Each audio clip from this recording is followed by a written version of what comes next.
Well, hello everyone. Okay, so I'm going to go continue what I was talking about in the last video. So,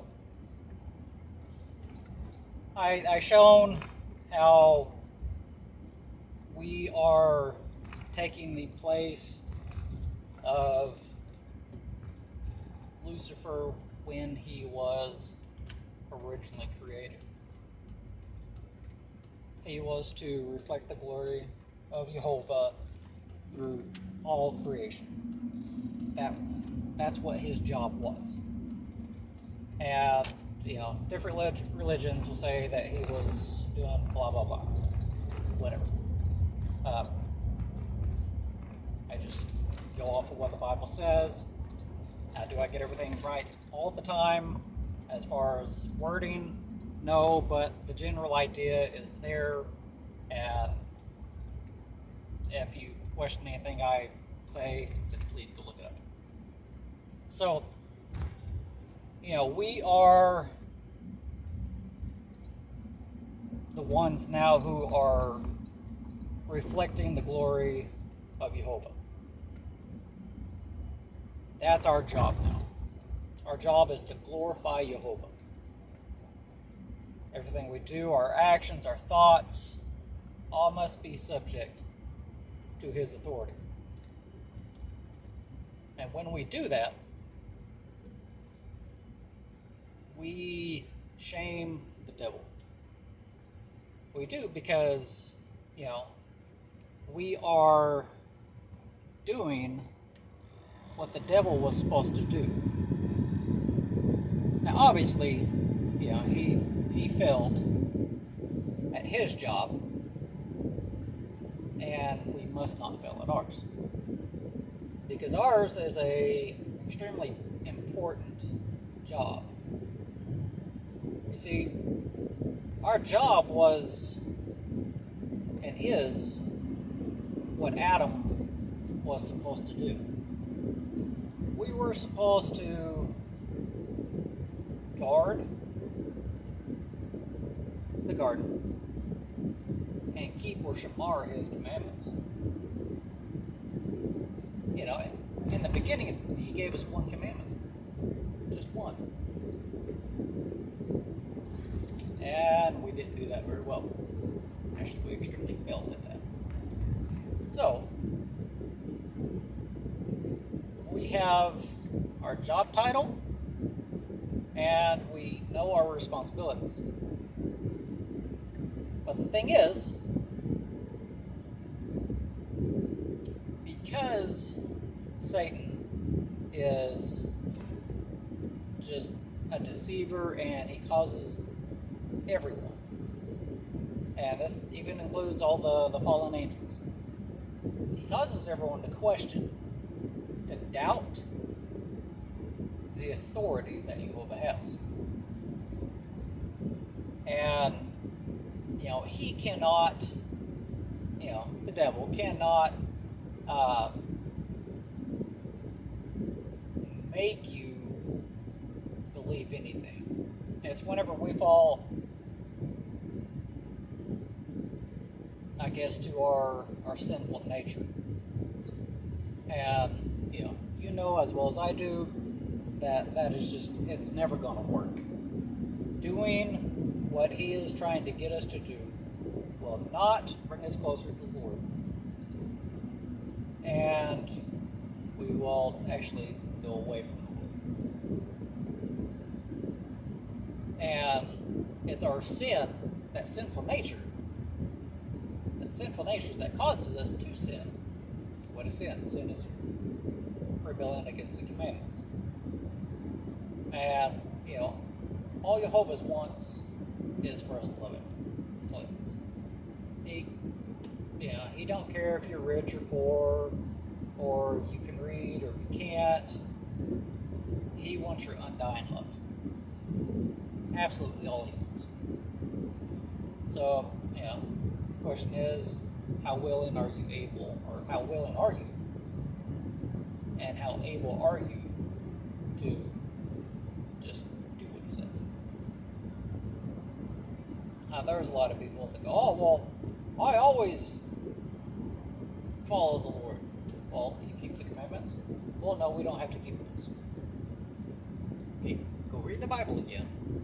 And then once you've read it from cover to cover, specifically looking for, are we to keep the commandments? And, stay away from those sound bites that all these grace doctrine believers throw out there. Oh, well, it was nailed to the cross.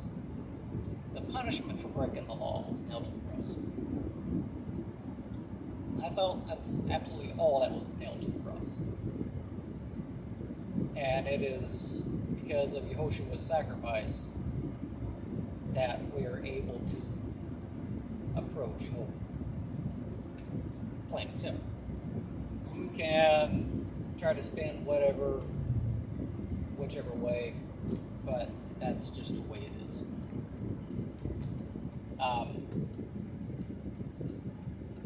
So back to this analogy here of the woman with the crown of 12 stars on her head and the moon under her feet.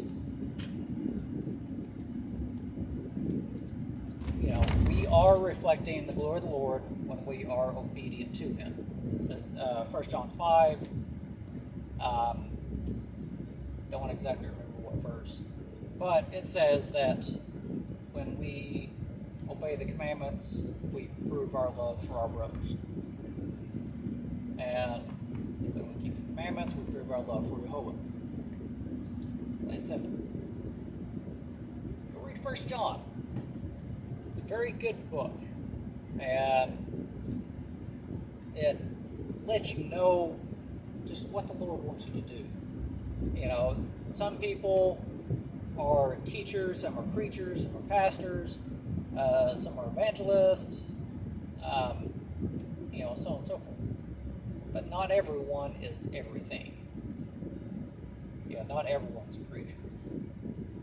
Does that mean that we don't tell others the truth? No, that's something that we do. We don't go around making up stories or trying to get people to listen.